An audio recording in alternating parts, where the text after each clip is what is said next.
Tuloy niyo po ang aming buhay. Ikaw po ang manguna po sa amin at samahan niyo po kami. Tulungan niyo po, nayaan niyo pong maintindihan po namin lahat po ng sasabihin. Sa tulong po ni Pastor Ed, gabayan mo po siya. Bigyan niyo po siya ng karunungan. Mabigkas niyo po ng maayos ang mga sasabihin niyo po sa kanya. At ikaw po, yung tumulong po sa kanya, ikaw po yung magsabi po, itago niyo po siya sa iyong likuran at maintindihan po namin lahat po ng iyong tuturuan po niyo kami ngayon. Tulungan niyo po kami, Panginoong Sus, na ito po ay pumasok sa aming puso, sa aming isip. Hayaan niyo po na mapakinggan po namin ito. Tulungan niyo po kami, Panginoong Sus, na isa buhay po namin ito, isa puso po. Tulungan niyo po kami, Panginoong Sus, na ito po ay ipamahagi din po namin sa iba. Tanda po ng pagpapala niyo rin po sa iba, Panginoong Sus, at gamitin niyo po kami ngayong araw. Tulungan niyo po at maging kalugod-lugod po ang lahat po na aming gagawin. At maging masaya po kami ngayong araw. Iwasan po namin yung distraction. Huwag po kami makinig sa demonyo.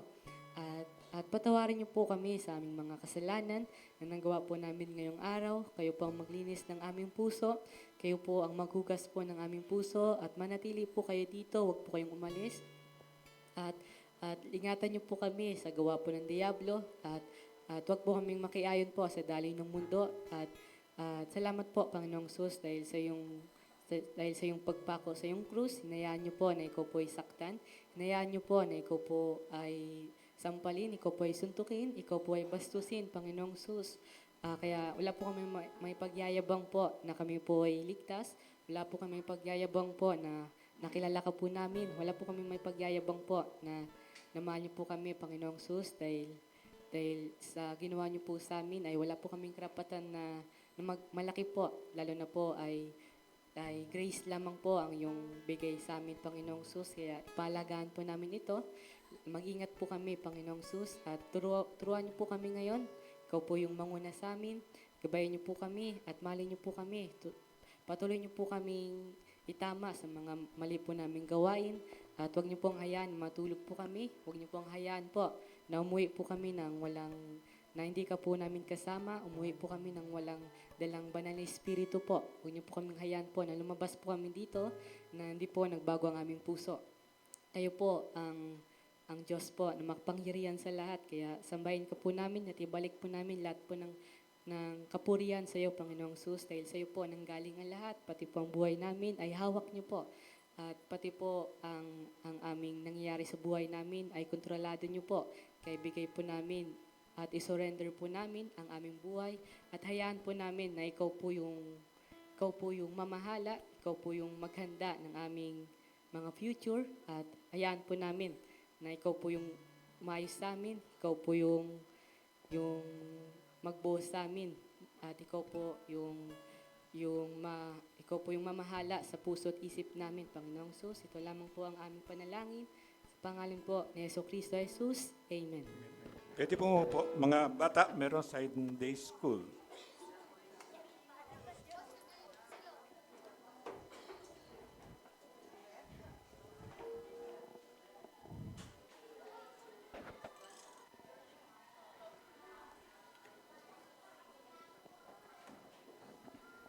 Morning. Salamat sa Diyos na makakasama tayo muli. At alam natin may gagawin siyang maganda ngayon. Ngayon pa lang meron na siyang ginawa actually. So salamat sa Kanya. May na.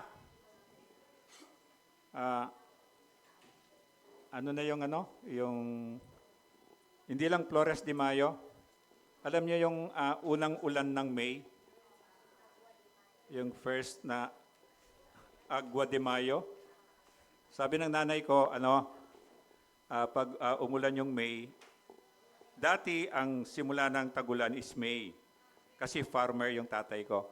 So pag umulan ng May, sabi ng nanay ko, sumahod kami ng ulan. Sabi niya, ipahid mo sa ulo mo para hindi sumakit ang ulo mo in the future. O ipahid mo sa tiyan mo para hindi, yung ulan, pahid mo sa tiyan mo para hindi raw sumakit ang tiyan mo. Lahat ng katawan mo. Sabi ko, maligo na lang ako. Yun, napagalitan tuloy ako. Sabi, pilosopo daw ako. So yung Agua de Mayo, ito yung kultura nila na as a farmer, meron silang harvest festival. Yung naman, yung inaantay ng, inaantay ng farmer ay yung ulan. Kasi saod ulan lang eh. Wala silang irrigation, walang water system. So ito yung pag-asa nila kumbaga. At sana sa ating mga Kristiyano ganun din. 'Di ba? Hindi masama yung superstition, hindi masama yung belief, pero kung titingnan mo sa Bible, yun ang gusto ng Panginoon eh. Kaya sabi niya gusto mong maintindihan ng Bible, use your common sense. Use your common sense. Hindi ginawa ng Diyos na komplikado ang kaligtasan, hindi niya ginawa na mahirapan ka para mag-grow ka as a Christian. When you use your common sense na bigyan ng Diyos yun, maintindihan mo. At lalo na kung Kristiyano ka, siyempre meron kang Holy Spirit na nandito sa puso mo, natutulong sa iyo. So salamat sa Diyos, nasa Book of Acts pa rin tayo. Last week, ito yung pinag-aralan natin, yung katapangan ng paniniwala kay Kristo. Kristiyano ka, nananampalataya kay Jesus, pero hindi ka nagkikipag-away dahil matapang ka. Ang katapangan sinasabi niya, yung patuloy ka. Kahit mag-isa ka na lang, patuloy ka sa pagsunod sa Panginoong Yesus. Kahit na mahirap, kahit na ayaw mo, patuloy. So ito yung, sabi niya, yung kagustuhan ng Diyos, si Pablo ang pinaka-ano ng kwento natin, papunta sa Jerusalem. Remember sabi ni John the Baptist, dumating si John the Baptist to prepare yung heart natin. Kaya sabi niya, isa siya yung forerunner ni Jesus. Saan ba pupunta si Jesus? Pupunta siya dapat sa puso natin. Kasi because of sin, nawalay tayo. Ang nangyari, sinunod natin yung kasinungalingan ng devil. So ang Kristiyano, babalik siya. So ito yung preparing the way for Jesus, makapunta sa puso natin. At yung last week, ito yung katapangan ng paniniwala kay Kristo. Of course, nawala yung number 1 na punta doon. Number 1, layunin. Ibig sabihin, meron kang purpose sa buhay. Na itong buhay sa lupa, maiksi lang siya, maximum of 120 years. Bihira ning umabot doon. And then yung pupuntahan natin is for eternity. Hindi maabot ng kaisipan natin, gaano ba kahaba yung eternity? Hindi mo siya maisip talaga. Pero kung titingnan nyo, ito yung pinopokus natin itong ngayon. So okay lang yon, mag-enjoy ka ngayon, gawin mo yung gusto mo, maging masaya ka. Pero don't forget na merong life after death. Ito yung siguraduhin mo. Life after death, pag natapos ko may enjoy ko, sabihin na natin, 119 years old ka namatay, sabihin natin ganun, at least na-enjoy mo ng tama ang buhay mo. Ito yung purpose ng Panginoon. Meron kang layunin. And then, dun sa layunin mo, natandaan ninyo, yung tiyak ka. Alam mo, kahit na harangan ka ng mahal mo sa buhay, pamilya mo, dahil yung layunin mo, purpose mo is clear, itutuloy mo pa rin, kahit mag-isa ka na lang. And then, alam mo yung kabayaran. Alam mo yung kabayaran ng following Jesus, hindi simple. Pero hindi yun eh. Alam mo yung kabayaran, pero ang question, willing mo bang bayaran yon? Ito yung tinitingnan ng Diyos, willing mo bang bayaran na sa pagsunod mo sa akin, kung minsan malungkot. Kasi bakit?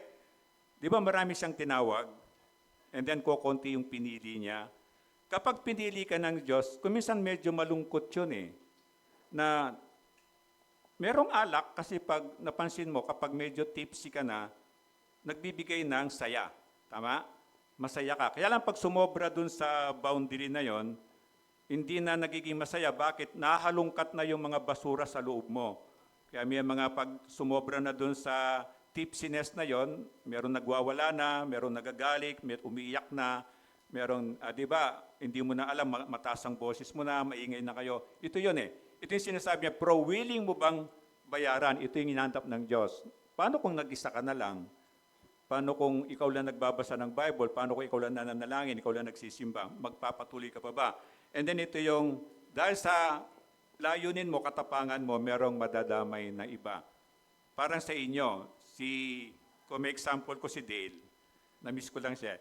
Si Dale, nandito siya, and then later on, ngayon the whole family, almost nandito. Ito yun eh, may madadamay sa iyo eh.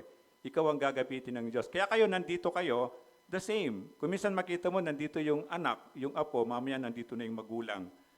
And then makita mo, bakit nawala? Makikita natin, bakit nawawala sila? Makikita natin later on. And then ngayong umaga, ito yung titingnan natin. Yung maka-Diyos na tagumpay. Sino gusto magtagumpay sa buhay? Uy, merong hindi eh, oh. Mukhang merong hindi. Oo, merong hindi, oh. Oh, yan, hindi niya gusto magtagumpay, oh. Ulitin ko, sino gusto magtagumpay? O, yun, di ba? Lahat tayo. Ito yung pag-aaralan natin ngayon kung bakit ko tinatanong na pag-alis natin dito, nandito yung susi ng tagumpay talaga na sinasabi ng Diyos na nakakalimutan nating tignan. Ang dami nating mga pamamaraan, yung mga do it yourself, mga manual, mga book, ang dami niyan pero nakalimutan natin yung pinaka-basic na tinuturo ng Diyos para magtagumpay ka, yung maka-Diyos na tagumpay. Titingnan natin sa Acts 21 verses 17 hanggang 26. Pwede po ba tayong tumayo bilang respeto sa pagbasa ng salita ng Diyos at sabay-sabay natin siyang basahin? Pagdating sa Jerusalem, malugod kaming tinanggap ng mga kapatid. Kinabukasan kami ni na Pablo'y nakipagkita kay Santiago. Naroon din ang mga matatandang pinuno ng iglesia. Binati ni Pablo ang mga naroon at isa-isa niyang isinalaysay ang mga bagay na ginawa ng Diyos sa mga hintil sa pamamagitan ng kanyang paglilingkod. Nang marinig nila ito, sila'y nagpuri sa Diyos at kanilang sinabi kay Pablo, "Alam mo kapatid, may ilang libo na ang mga Hudyong nananalig kay Jesus at silang lahat ay masigasig sa pagtupad ng kautusan. May nakapagbalita sa kanila na itinuturo mo raw sa lahat ng Hudyong naninirahan sa mga bansang hentil na tumalikod sa katuruan ni Moises at sinasabi mo raw na huwag na nilang tuliin ang kanilang mga anak, ni sundin ang kaugalian ng mga Hudyo. Ano ngayon ang nararapat nating gawin? Tiyak na nabalitaan nilang dumating ka. Ito ang gawin mo. Meron ditong 4 na lalaking may panata. Isama mo sila at tuparin ninyo ang paglilinis ayon sa kautusan. Ikaw na ang bahala sa magagastos.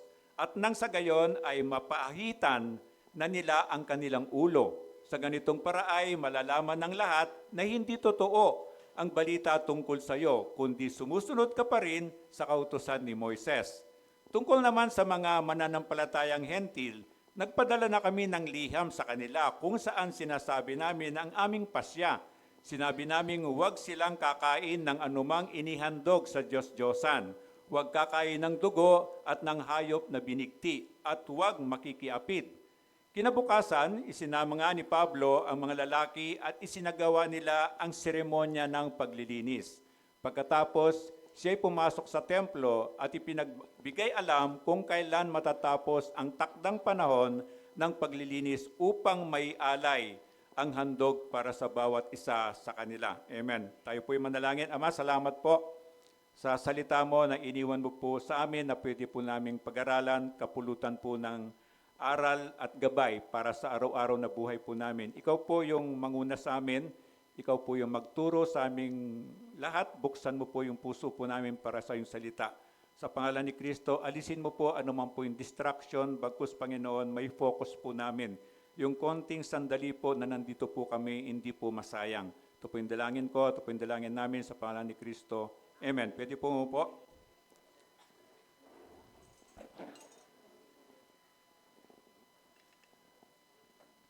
So ito yung layunin ni Pablo, mangaral ng salita ng Diyos. Kung natatandaan si Pablo, bago siya naging Kristiyano, siya yung pinaka-bruskong tao siguro. Kasi mayaman, matalino, makapangyarihan, matapang, bata pa siya noon. So walang pwedeng di ba yung ginagawa niya sa mga Kristiyano? Pupunta siya sa ganitong simbahan na tinuturo si Jesus.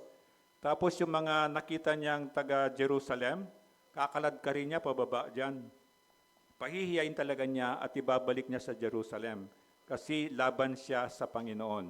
Yung mga hindi nananampalataya sa Panginoon, enemy of God pa rin sila.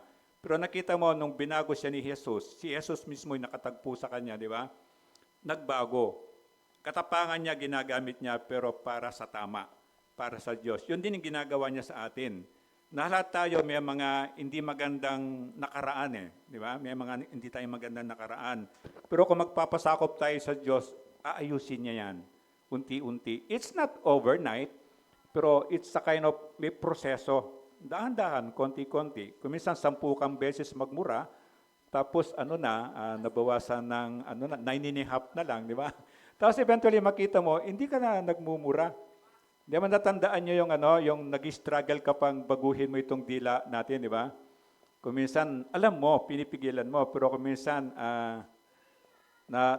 nasisimulan mo, di ba? Puso ko'y umiiyak. Sabi, ganun na lang, di ba? Pero ang umpisa, gusto mo magmura kasi nasa proseso ka pa. So don't worry. Matatapos at kukumplitihin ng Diyos ang inaayos niya sa atin. Sa Kanya, ito yung layunin niya, mangaral ng salita ng Diyos. Ito rin yung layunin ko. At sa inyong lahat, ganun din. Di ba sabi ni Jesus, ipagpatuloy natin yung sinimulan niya.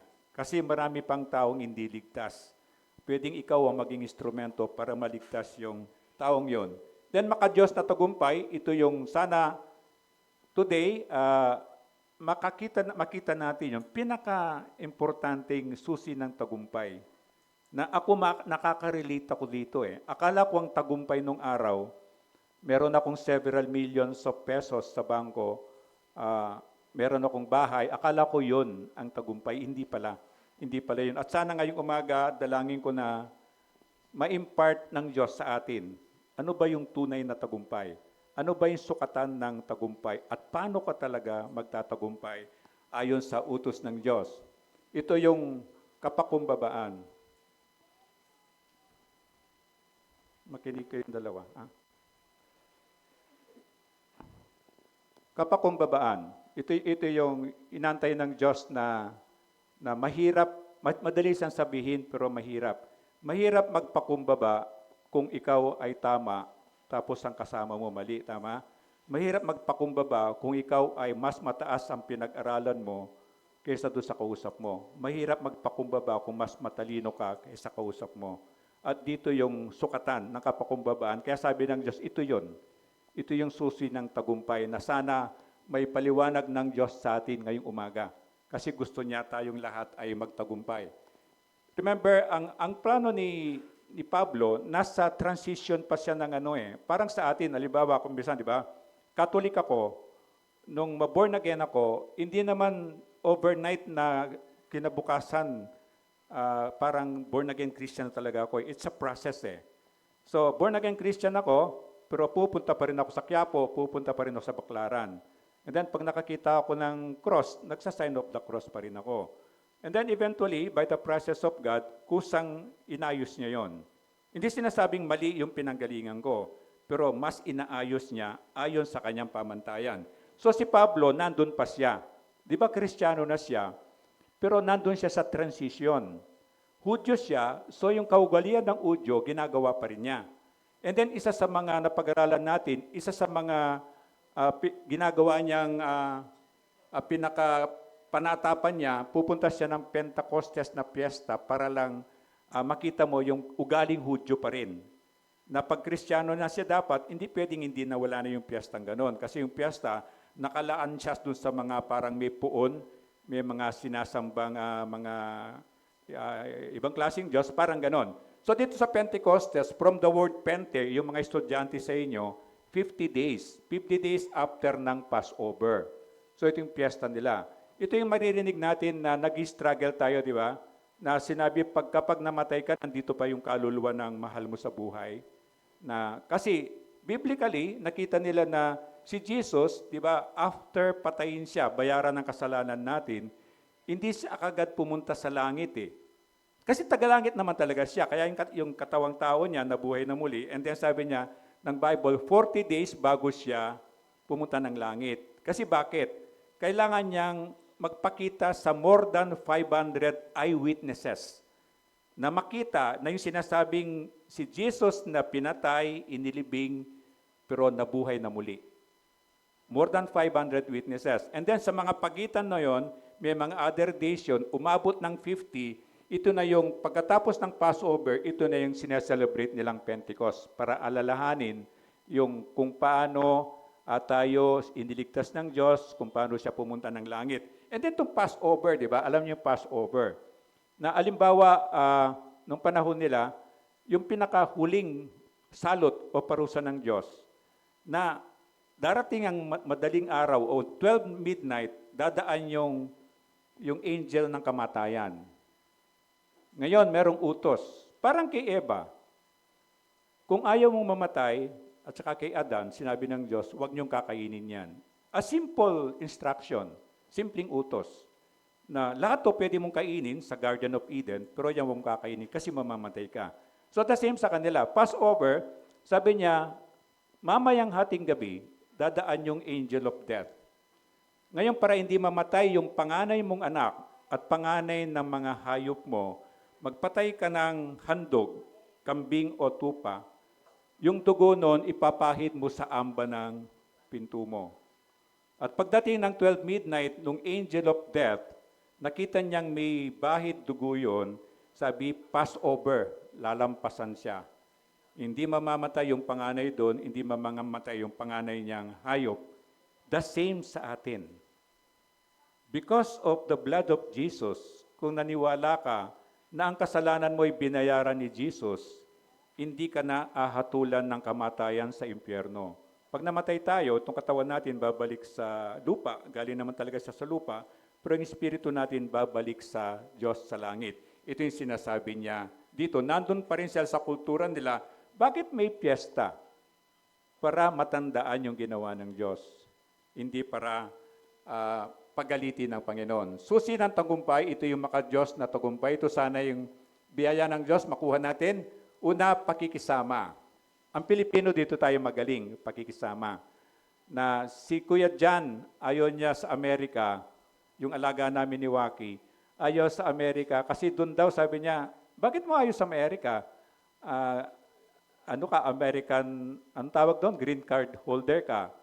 Kasi doon sabi niya, Pastor, umaubaga na lang, magkita kayo ng kapitbahay mo, babatiin ka niya, it's a good day, gano'n na. Ganun lang yun, sabi niya.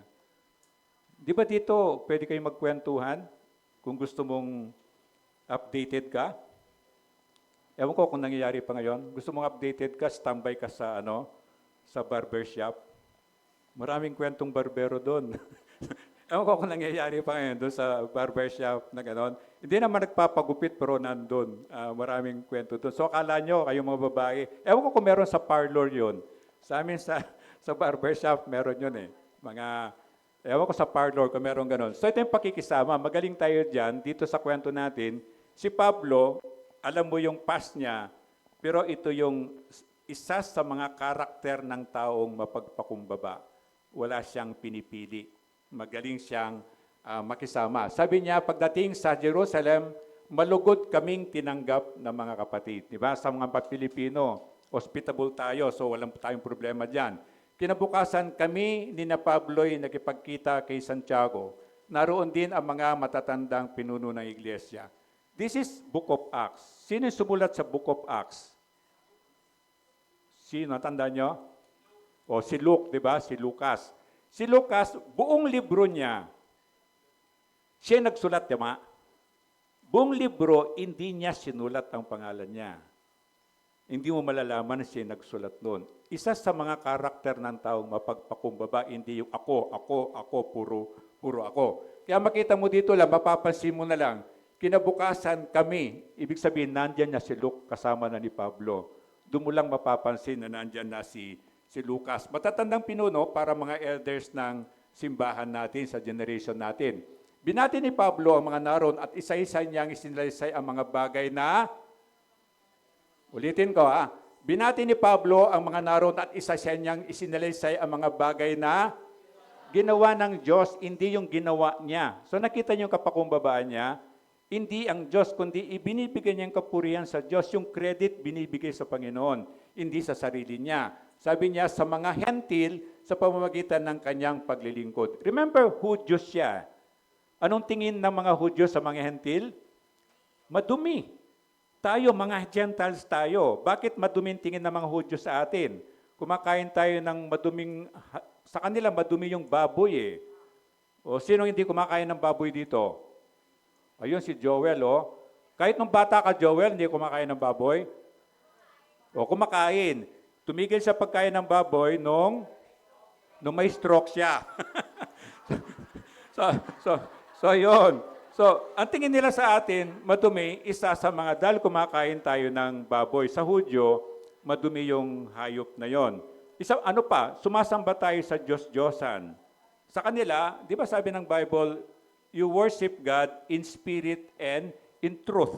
Di ba? Ang Diyos ang katotohanan at siya Espiritu, wala siyang katawan. Nagkaroon ng katawan tao si Jesus para mabayaran yung kasalanan natin. Kasi para mahugasan ang kasalanan natin, dapat may tutulong dugo. Kasi ang dugo, simbolo ng buhay yon, di ba?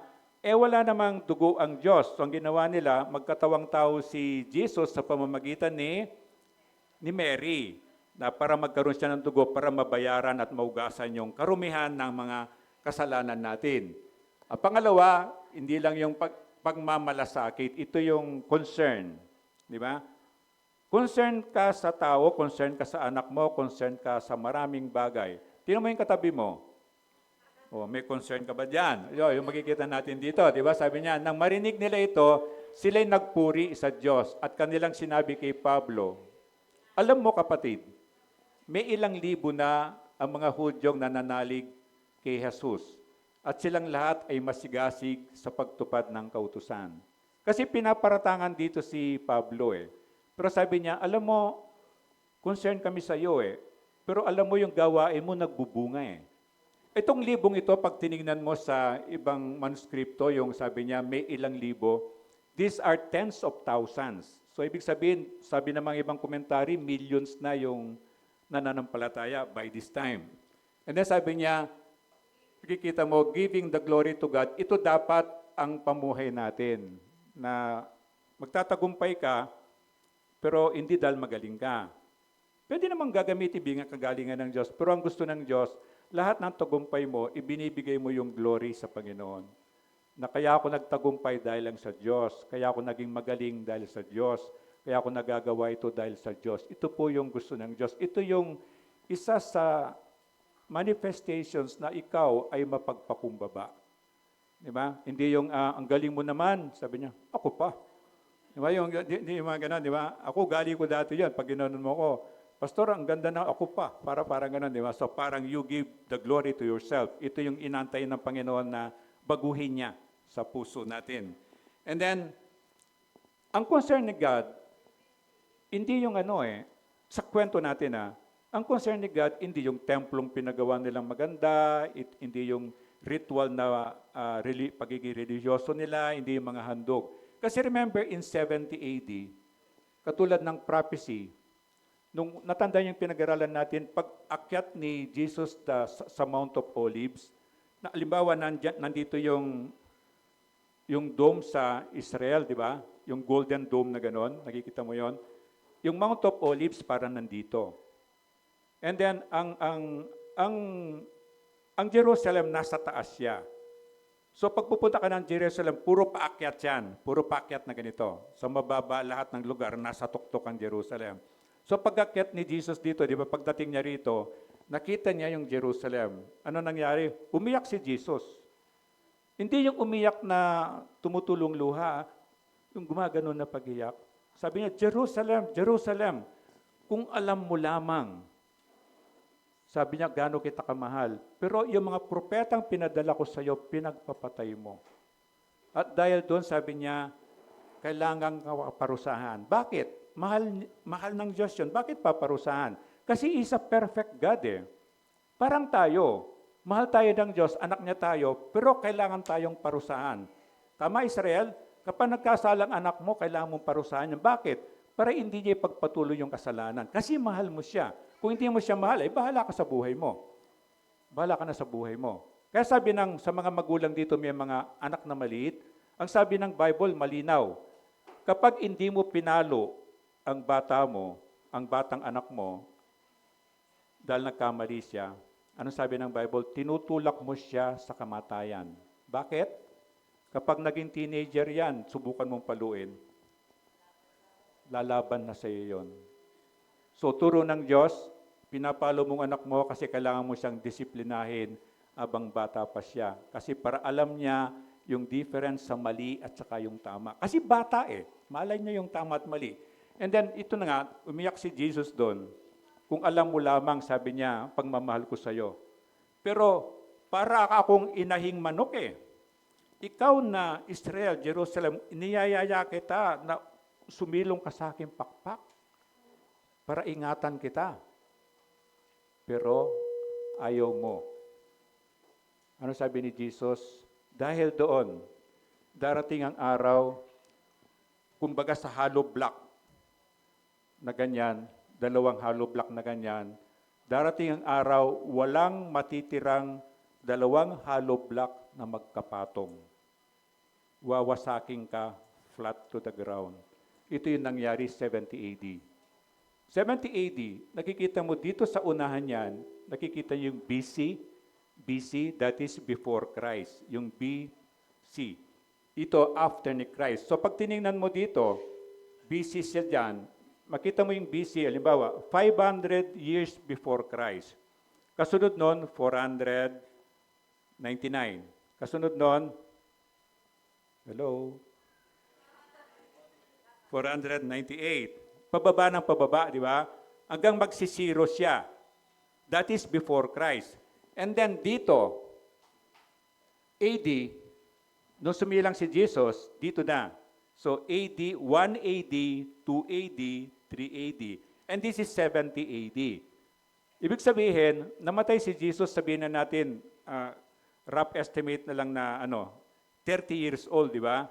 So this is 30 years old, namatay si Jesus, and this is nangyari 30 AD, namatay si Jesus, pinatay siya, and this is 70 AD. Ibig sabihin, 40 years after na mamatay si Jesus. Nakuha nyo? So ito yung sinasabi niya na AD. At dito, hinayaan ng Diyos na talunin ang Jerusalem, flat to the ground. At pag pupunta ka ngayon sa Israel, the same. Makita mo mga ruins. Itong mismong Jerusalem, inuhukay nila. Natabunan ng ganon, siguro merong 5-story na yung nakikita sa ilalim. Na-imagine nyo gaano karami yung rubbles na tumakip doon. Nasa top ng hill yan na.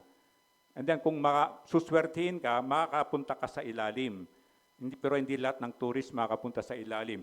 Kasi sinabi ng Diyos, ito na. The same sa atin. Hindi nakikipagbiruan ng Diyos. Hindi siya nakikipaglukuhan. God is slow to anger. Binibigyan tayo ng pagkakataon na mag-ayos. Pero sooner, kailangan niyang gawin. Bakit? Mahal niya tayo eh. Ayaw niya magpatuloy tayo sa kasamaan. It is not about perfection. Alam mo yung gusto mong tumigil, pero hindi ka tumitigil. Pero gusto mo, tama? Alam mo, meron kang kasalanan. Alam mo na kasalanan to. Ayaw mong gawin to. Gustong-gusto mo talaga. Kung minsan ginaganon mong pangayon sa dibdib mo, Panginoon, gusto ko po talagang ayusin to. Pero hindi mo maayos, di ba? Alam mo ba sa mata ng Diyos, check na yon. Kasi alam niya, nasa puso mo, gusto mo. Kaya lang dahil mahina ang katawan mo, for some reason, hindi mo kaya. Para-parati kang lumalapit sa Kanya. Remember si Pablo the same. Meron siyang karamdaman, pinag-pray niya, hindi pinagaling ng Diyos. Apostle siya, di ba? Pero in the eyes of God, mahal niya si Pablo, check na si Pablo. So the same sa atin. Ano mang struggle mo, alam ng Diyos. Kaya lang, ang gusto kong maging sure ka, anong nakikita ng Diyos sa puso mo? Gina-justify mo yon o marami kang excuse? O talaga nakikita niya gusto mong baguhin kaya lang hindi mo magawa? Nakita niyo yung difference? So, parati mong siyasatin ang puso mo. God, alam ko pong mali to. Pero alam mo pong gusto ko pong baguhin to. Pero kung di mo ko tutulungan, hindi ko po talaga kaya.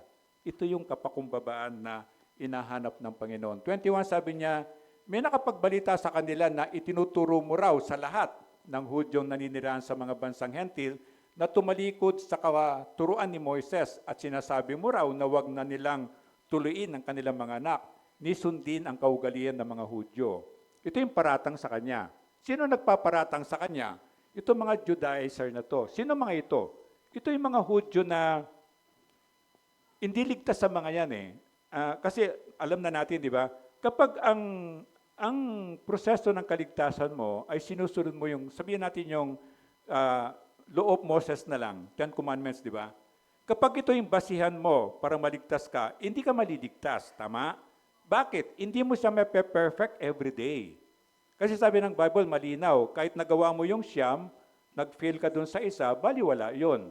Kasi alimbawa, na-perfect mo today, paano tomorrow? Paano next day? Next week? Next month? Next year?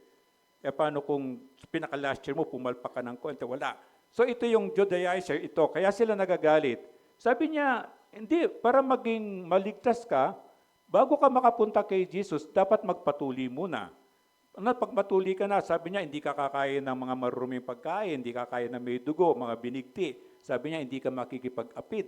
Eh sabi ni Jesus sa panahon natin, makaisip ka lang ng malaswa, nagkasala ka na sa Diyos, di ba? So imposible talaga. Imposible talagang maligtas ka. Ito yung mga Judaizer. Ito yung mga nag-aakusa kay Pablo. Na sinasabi mo daw, ganito, ganito. Pero kailangan magpatuloy si Pablo at dito makikita yung kapakumbaba niya. Remember, kapag sinusunod mo si Satan, pinag-anuhan mo si Satan, siyang pinaglilingkuran mo, tinatawag nilang duke. Alam mo yung duke, di ba? Parang merong king, may mga ranking ganon. So, you are a duke of Satan. Imagine mo, ikaw yung nagpo-promote ng kasamaan ni Satanas. Alam mo, agenda ni Satan, di ba, yung tatlo? Dumating siya para magnakaw, manira, at pumatay. Hanggang ngayon, ito yung ginagawa lang niya. Siya yung sinungaling ito yung agenda niya. Pero kasinungalingan niya, magkukunwari siyang hindi ito yung gagawin niya. But eventually ito. Pero ang Diyos, dumating siya, hindi para pahirapan tayo, di ba? Para bigyan ka ng buhay na ganap. Alam mo yung ganap? Yung wala ka nang marireklamo pa. Yung kontento ka. Hindi naman sobrang yaman. Hindi. Yung kontento, merong taong kontento siya kahit na pritong itlog lang ang ulam niya, di ba? Ako ganun ako, kahit pritong itlog lang. Kapag dalawang scrambled egg, tuwang-tuwa na ako doon, di ba? Tapos may kamatis ka na sausawan, yung mga ganon. Lagyan mo ng konting sili. Di ba nakita mo yung ganon? Kontento ka yung ganon. Remember, itong iingatan mo, hindi mo alam ikaw pala ay alagad na ng demonyo at nandadamay ka pa ng iba. And then 22, ano ngayon ang nararapat nating gawin? Sabi ng mga matatandang pinuno, tiyak na mababalitaan nilang dumating ka. So nakita mo yung concern nila. Kaya sabi nila, suggestion nila, sabi niya, makipagkasundo ka na lang. Kapag yung, di ba, pag meron kang kaso, dadalhin mo sa atin barangay, di ba? Tapos ng barangay sa piskal. Kung pagmamasdan mo, ang lahat ng gagawin niya, pinagkakasundo. Para wag mo nang dalhin sa korte. Kasi sabi ng Diyos, pag dinala mo sa korte ang kaso mo, ultimo sentimo mo ay mauubos. Sa katagal nun, mauubusan ka talaga. At at the end, ikaw pa rin yung talo. Sa pagkikipagkasundo, sabi niya, 3. Ito ang gawin mo. Meron ditong 4 na lalaking may panata. Ano yung panata nila? Meron silang panata na itong Nazarite vows na to, yung panata nila, hanggang ngayon merong gumagawa nito, pero hindi na kailangan gawin kung tutuusin kasi tapos na yung kwento ni Jesus, binayaran. Ang Nazarite vow, halimbawa, meron akong natanggap na pagpapala sa Diyos, tuwang-tuwa ako, o meron akong hinihiling na medyo malaki, magkakaroon ako ng panata. Ang panata ng Nazarite vow, hindi from Nazarene, do not confuse yung Nazarite, taga-Nazarene niya, no. Nazarene is a place, lugar ni Jesus. Nazarite vow, it's parang panata ng isang Hudyo. Ang panata ko, for a time, hindi ako magpapagupit ng buhok. Sa kanila, sana sa generation nila ako, no. Sa kanila makapal ang buhok nila. Ayan. sa generation nila. Makapal ang buhok nila. Kaya kapag, imagine mo, 90 days kang hindi nagpagupit, ilan yun? 3 months? 3 months kang magpagupit, imagine mo yung kapal ng buhok nila. And then, hindi siya magpapagupit, hindi siya kakain ng may dugo o yung animal na nabigti o binigti, yung mga ganon, tapos hindi siya magpagupit. Ibig sabihin, i-isolate niya yung sarili niya. At ang pinakamahirap sa panahon nila, hindi siya titikim during that time na may panata siya. Hindi siya titikim ng anything with alcohol.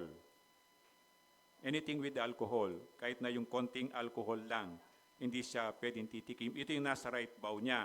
And then kapag nakumpleto niya yung panata niyang yon, maglilinis siya bago siya humarap sa Diyos. Isa sa paglilinis niya, hindi lang maliligo. Lahat ng ahitan niya yon, ahitan niya na lahat ng parang, lahat, pati ito ahitan niyan, parang isa simbolo pa no, ng humility. Nakakita ka ng taong, yung walang kilay, walang buhok. Sa mga comics, di ba, yung mga ganon, na yung walang buhok parang okay lang, pero yung pating kilay na wala, parang kakaiba, di ba? So ito yung talaga. So it's a kind of humility na harap ako sa Diyos na hindi lang ako malinis physically, kundi inside dahil sa panata ko. And then itong buhok kong ito, pupunta siya sa Jerusalem during the fiesta ng Passover nga. Doon siya pupunta. Na ihahandog niya yung, di ba, 3:00 ng hapon, maghahandog sila ng handog na susunugin, pambayad ng kasalanan. Isasama niya doon yung buhok niya bilang vow niya. Ito yung sinasabi sa kanya. Sabi sa kanya ng mga pinuno na simbahan, ipakita mo sa kanila na sinusunod mo pa rin yung ugali ng Hudyo. Kaya sabi niya, di ba, ikaw ang gagastos, magpagupit kayo, magpaahit kayo ng buhok para makita nila na mabulaanan yung paratang sa'yo, na tinuturuan mo silang wag na sumunod sa kaugali ng mga Hudyo. Kaya sabi niya, isama mo sila at tuparin ninyo ang paglilinis ayon sa kautusan. Ikaw na ang bahala sa magagastos. Ikaw na bahala sa barbero. At nang sa gayon ay mapaahitan na nila ang kanilang ulo. Diba? Sa ganitong paraay, malalaman ng lahat na hindi totoo ang balita tungkol sa iyo, kundi sumusunod ka pa rin sa kautusan ni Moises. Ito yung Nazarite vow na ginagawa pa rin nila para mapabulaanan yung paratang sa kanya. Then 25, tungkol naman sa mga mananampalatayang hentil, nagpadala na kami ng liham sa kanila kung saan sinasabi namin ng aming pasya. Sinasabi namin huwag silang kakain ng anumang inihandog sa Diyos-Diyosan. Huwag kakain ng dugo at ng hayop na binigti at huwag makikiyapit. Dito, marami pa tayo dito. Inihandog sa Diyos-Diyosan.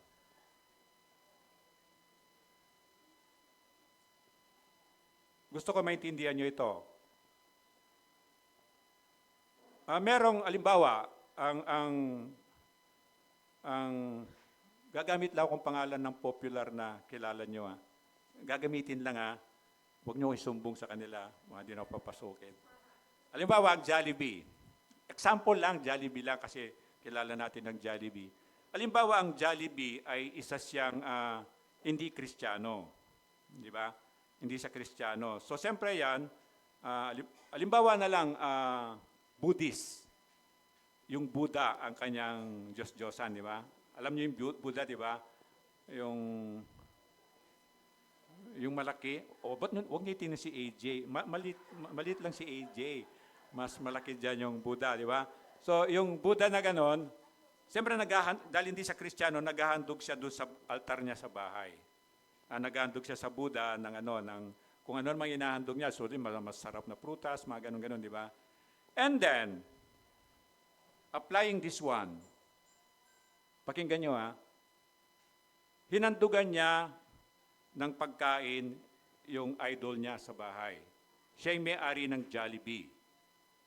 Ngayon ako, kilala ko siya, hindi sa Kristiyano, naghahandog siya sa Diyos-Diyosan. Question, okay lang ba? Kakain ako sa Jollibee.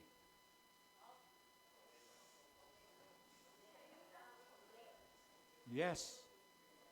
Yung kinakain ko sa Jollibee, hindi naman niya hinandog sa Diyos-Diyosan yun, tama?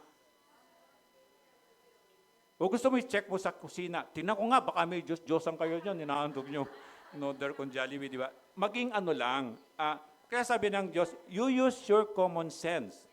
Bible is not a complex story. Hindi ganawang komplikado ng Diyos ang lahat. Binagawa lang simple. God gave us a common sense. Gamitin mo yun, sabi niya, makalaya ka dun sa maling katuran na sinasabi niya rito. Na huwag kayong kakain ng anumang inandog sa Diyos, huwag kayong kakain ng dugo at ng hayop na binigti. Bakit ang hayop na binigti? Kasi pag binigti mo siya, dapat bago mo katayin yung hayop, pinapatuloy yung dugo doon. Parang kay Jesus, para bayaran ng kasalanan natin, kailangan merong tutulong dugo. Paano tumulong dugo niya?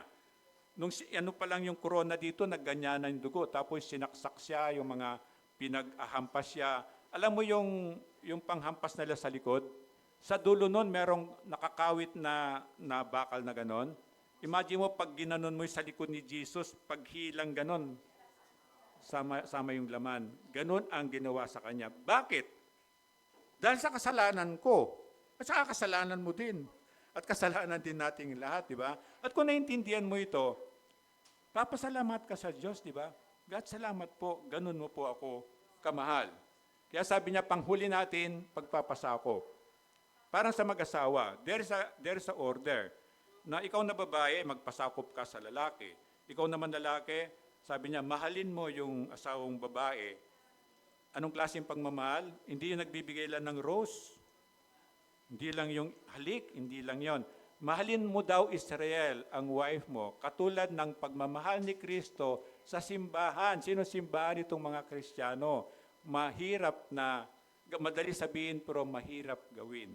Kapag mahal mo, kaya sabi sa mga lalaki, ang babae minamahal yan, tama?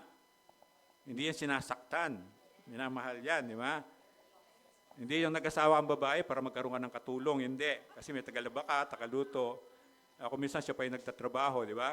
So ito yon. Ito yung makita mo merong God doctor. Pagpapasakop, ito yung susi ng tagumpay. Ang isang taong mapagpakumbaba, hindi niya problema yan. Ang taong mapagpakumbaba, kahit sa bata, pwede siya magpasakop. Paano pagpapasakop? Kinukonsider niya yung sinasabi ng bata. Hindi naman kung matanda ka na, puro ka na lang tama. Hindi naman, di ba? It doesn't follow, di ba? Kung minsan matanda ka, nagkakamali. Kung minsan merong bata na matututunan mo rin sa kanila. Makikita mo yung gano'n, kapakumbabang. Pagpapasakop, sabi niya, pagpasakop siya sa mga matatandang pinuno. Mga elders ng church, di ba? Siya yung siya yung nag-pioneer sa church. Siya yung pinaka-head pastor nila. Sila yung pinakamata sa kanila. Pero anong sinabi ng mga elders, ganito yung gawin mo. Sumunod siya. Tama? Isang kapakumbabaan. Kung minsan nga lang, ang anak, nung mag-graduate na siya, tapos dahil hindi masyadong mataas ang pinag-aralan ng nanay, iba na yung trato eh. Di ba? Sa inyong mag-asawa, the same. Kung ikaw professional ka, ayaw mo nang, hindi ka na makarelate dun sa hindi professional, wala doon yung kapakumbabaan. Ang kapakumbabaan, it doesn't matter. It doesn't matter. Ang taong mapagpakumbaba, binababa niya yung sarili niya. Mahirap, di ba? Anong gagawin ng Diyos sa taong mapagpakumbaba? Ulitin ko. Anong ginagawa ng Diyos sa taong mapagpakumbaba? Tinataas, di ba? At yung mapagmataas, binabagsak. Alam mo, hawak ka ng Diyos, di ba? Bitawan ka lang ganun, no? Di ba? Hindi naman yung ginaganon ka. Hindi naman yung ginaganon ka, tatapakan ka pa. Hindi naman gano'n ang Panginoon. Bibitawan ka lang. Ito yung pinanggagalingan ng naririnig yung fear of the Lord, tama? Magkaroon ka ng takot sa Diyos. Hindi yung takot dahil mukha siyang monster. Hindi yung takot dahil sa brutal siya magparusa. Ang sinasabi niyang takot doon, hawak ako ng Diyos, natatakot akong bitawan niya ako. Ang sinasabi niya doon, yung sabi niya, Israel, come follow me. Ang natatakot ako na hindi na niya ako isama. Hindi na niya ako imbitahin. Wala na. Merong kanta, di ba? Walk beside me. Na Panginoon, you walk beside me. Yung ganon. Na hindi na siya lalakad sa tabi ko. Yun ang klaseng takot. Kasi alam ko, anong sarap ng buhay? Alam natin ang sarap ng buhay na kasama mo ang Panginoon, di ba? So takot ka na mawala yon, nawala yung privilege, mawala yung benefits na nakukuha mo doon. Kaya sabi niya sa 1 Corinthians 9:19, sabayan niyo ako, malaya ako at di alipin ni numan, ngunit nagpapaalipin ako sa lahat upang makahikayat ako ng mas marami sa Panginoon. So hindi selfish ambition, kundi para meron akong mahikayat sa Panginoon, para maligtas, kaligtasan pa rin. Kasi without Jesus, pupunta ng hell talaga eh. Di ba, naintindihan niyon? Na without Jesus, pupunta talaga ng hell, ikaw o sino man tao, walang exemption doon. Kaya alam mo yon. And then, verse 20, sabi niya, sabayin niyo ako, sa piling ng mga Hudyo, ako'y namuhay tulad ng isang Hudyo, upang mahikayat ko sila. Kahit hindi ako saklaw ng kautusan, nagpapailalim ako rito, alang-alang sa mga nasa ilalim ng kautusan, upang mailapit ko sila sa Diyos. Kuminsan, naging Kristiyano lang tayo, nalaman natin katotohanan, maganda naman talaga yon. Tapos may mga pamilya tayo na wala pa sila sa ganon. Halos lahat ng Pilipino, background natin, Catholic, di ba? And then, hindi mo na magawa to. So nakita mo, na kuminsan sa halip na dapat tayo pa yung gamitin ng Diyos para mahikayat natin sila, malaman nila yung katotohanan, nagiging tayo yung balakid. At kung gagayahin natin to, mamahalin mo siya, intindihin mo siya. Although ako, kukunin mo akong ninong, kukunin mo akong ninong sa binyag ng anak mo, tatanggapin ko yun. Kaya lang unahan kita. Sabi ko, kuripot ako. Ay, okay lang po, Pastor. Pangalawa, okay lang ako, pero hindi ako pupunta doon sa simbahan. Pero ilista mo ako. Ninong pa rin ako ng anak mo. But as a pastor, I cannot compromise ako. Ganun lang. Nirespeto naman nila. So ito yung sinasabi niya rito, na hindi ko mo, alam mo na yung katotohanan, i-judge mo na o iba na yung trato mo sa iba, sana hindi. Sana maging mahalin pa rin natin sila para pagdating ng araw, malaman din nila yung katotohanan. Kahit tayo rin naman dati hindi natin alam ang katotohanan. Then 21, sabayan niyo ako, sa piling naman ng mga hentil na hindi saklaw ng kautusan, ako'y nagiging parang hentil upang sila'y mahikayat ko rin. Subalit hindi ito nangangahulugang, hindi ko na sinusunod ang mga utos ng Diyos, sapagkat ako'y nasa ilalim ng kautusan ni Kristo. Merong kwento sa Bible, di ba? Alam ko na natatandaan nyo yon, na isang hari, tapos yung pinaka-number 1 chief of staff niya, yung military, pinaka-pinuno ng military, nakakilala kay God, kay Jesus, kay Yahweh sa panahon nila. And then, alam niya yung mga pinagbabawal ni Yahweh. Kasi yung boss niya, yung king, sumasamba pa rin sa Diyos-Diyosan. Natandaan niyo yun? And then sabi niya, Panginoon, paano po yan? Ako po yung, kung saan pupunta yung hari, nandun ako. At bukas po, pupunta siya sa isang Diyos-Diyosan doon, maghahandog siya doon, kasama ako. Hindi ako pwedeng hindi sasama, trabaho ko yon. Sa mata ng Diyos, pumunta siya doon, pero alam niya, pumunta siya doon, hindi siya sasamba doon sa mga Diyos-Diyosan. Alam na niya yung, yung distinction. Alam mo na yung very thin line na nandito lang ako, pero I will not compromise. Hindi ako magko-compromise. Ito yung gusto ng Diyos sa atin. Na in a nice way, sasama ka, pero manalangin ka. Panginoon, kasama po sa trabaho ko ito Na, Panginoon, may trabaho po ako ng Sunday. Hindi ako makapagsimba. So, naintindihan ng Diyos. Pero, umabot ka na ng retirement. Hindi ka pa naganap ng kumpanya. Medyo sabi ng Diyos, hello. Pinapaking ko yung panganalangin mo, pero parang ang tagal naman ng panalangin mo. Pwede ka maganap ng kumpanya na pagdating na Sunday ay sarado yung kumpanya, di ba? Yung mga, wala si Kuya Willie. Si Kuya Willie nagnunuga best yun Kasi may-ari na Nuga Best is Christian, so close sila ng Sunday. So hanap ka naman ng paraan na para sa Diyos, parang ganon. And then sa piling sabihin niyo ako, sa piling ng mahihina, ako'y nagiging parang mahina rin upang mahikayat ko sila. Ako'y nakibagay sa lahat ng tao upang sa lahat ng paraan ay makapagligtas ako kahit ilan man lamang. So nakikibagay ka, isang kapakumbabaan yun. Pero meron namang boundary, di ba? Na nagiinuman sila, hindi naman makipag-inuman ka para lang makayat mo sila. Hindi ka paniniwalaan doon. Dapat consistent ka. Kung pagkatapos before ng inuman nila o bago sila mag-inom, pero hindi ka sasama doon. Nasabi mo sa akin, Pastor, kaya po ako nandun para evangelize sila. Ano yon? Baka patukan ka ng Panginoon doon. Hindi totoo yon. So, pwede naman na maraming oras, maraming panahon, pero do not compromise. Para makita nila na ikaw ay consistent, na yung sinasabi mo ay pinapamuhay mo.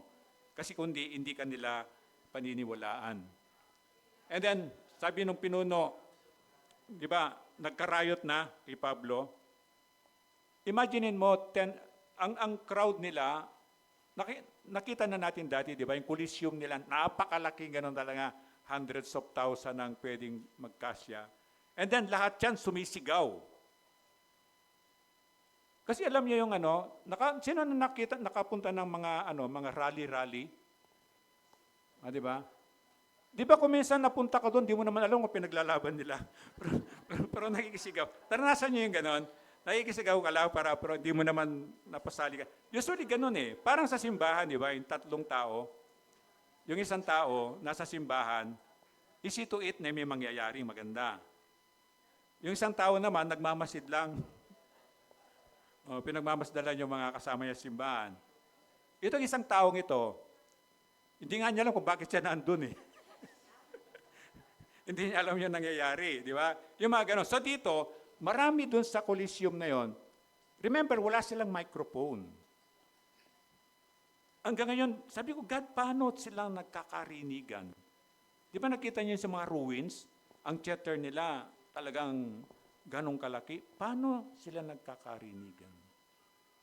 Hanggang parang question sa akin yun paano naririnig? Dito nga lang alisin mo itong microphone na to, baka 15 minutes, wala na akong boses, di ba? Kung itutudo ko, ang liit lang nito, parang ganon. So ito yon, ito yung makikita mo na it's beyond my comprehension. Hindi ko talaga maintindihan. Another sign ng kapakumbabaan. Hindi ko kayang abutin ng aking kaisipan. Kaya sabi ng pinuno nila, nagkakagulo ng ganon, papatayin na si Pablo Sabi niya, teka, sabi ng pinuno, ano bang ginawa niya? Natandaan niyo si Jesus, ano bang kasalanan niya? Wala silang makitang kasalanan na dapat ipako sa krus yan, patayin. Wala silang makitang kasalanan. The same kay Pablo. Sabi niya, ano bang ginawa niya? Bakit kayo galit na galit sa kanya? Pero sigaw pa rin na sigaw yung mga tao. Ang ginawa nila, binuhat si Pablo ng gano'n, Alam mo sa crowd, ibubuhat kang gano'n para unti-unti lang mailabas ka doon. At ang ginawa nila, kinulong siya. Na next Sunday natin pag-aralan yon, kinulong siya, hindi dahil sa may kasalanan siya, to protect him. Bakit? Ingatan siya ng Diyos, meron pa siyang misyon, hindi pa tapos ang kanyang misyon At dito mo makikita yung katapatan ng Diyos. And then, humility of Paul, makita natin na pwede nating gayahin. Kapakumbabaan, again, ito yung susi ng tagumpay. Gusto mo magtagumpay? Sa pera man yan, sa status man yan, sa kalusugan man yan, katalinuhan niya, anumang areas ng success na gusto mo, hindi pwedeng mawala ito. At ito yung biblical na tinuturo ng Diyos na nasa Bible para tayo ay magtagumpay. And then again, sana makita natin yung kay Paul, yung pakikisama niya, madali sa ating Pilipino yan, at meron kang concern. Remember, walang lone ranger na Christian. Kung Christian ka, hindi ka pwedeng mag-isa. Remember yung 5 ways to grow. Para mag-grow ka, magbasa ka ng Bible, manalangin ka, magsimba ka, at makisama ka sa mga Christians. At salamat sa Diyos, dito sa ASEP, may mga small group na. Although Sunday pa lang, but I'm confident na someday mag-open ang Diyos ng other days ng week. At pwede sa mga bahay ninyo, pwede wag na sa restaurant kasi o hindi lang yon, alam mo yung yung sa restaurant yung masyado silang profit conscious. May isa ka pang pirasong sago, parang gusto iligpit na yon kasi they're thinking of the next customer, yung gano'n. Kaya ang meron akong D-group na sabi nila Pasay, MOA, I would suggest Makati. Sabi ko bakit? Merong kultura Sa Makati, merong culture. Papasok ako ng restaurant, hindi ako order, it's okay. Dito sa area natin, hindi naman siguro lahat, hindi, di ba? Minsan di ka pa nga tapos, pinagdiligpitan ka na. Yung mga ganon. So, aalis ka na, siyempre, maiiya ka. Yung ganon. So ito yung, meron kang malasakit, pakikisama, pakikipagkasundo, of course, unahin mong Diyos at saka yung pagpapasakop. Tayo po tumayo para manalangin. Ama naming Diyos, salamat po